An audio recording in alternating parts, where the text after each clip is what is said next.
سیدنا جابر بن عبداللہ رضی اللہ تعالی عنہ روایت کرتے ہیں نبی صلی اللہ علیہ وسلم سے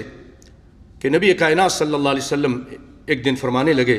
کہ اللہ تعالیٰ نے آج مجھے اجازت دی ہے کہ میں تمہارے سامنے اللہ کے اس ایک فرشتے کا ذکر کروں جس نے اللہ کا عرش اٹھایا ہوا ہے، اور کئی فرشتے ہیں وہ قیامت کے دن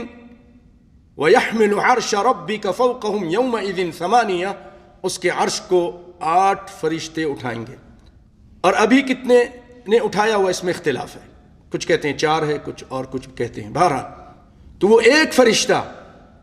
آپ نے اس کے بارے میں فرمایا کہ اللہ نے مجھے اجازت دی ہے کہ میں اس کی حیت کو بتاؤں۔ پھر آپ نے فرمایا انما بین شحمت اذنہ الی عاتقہ مسیرت 700 عام، اس فرشتے کے کان کی لو سے لے کر اس کے کندھے تک 700 سال کا فاصلہ ہے۔ 700 عام، یہ وہ فرشتہ جو اللہ کے عرش کو اٹھایا ہوا ہے، جو یہ چھوٹی سی جگہ ہے، آپ خود سوچئے پھر اس کا پورا جسم، یہ سب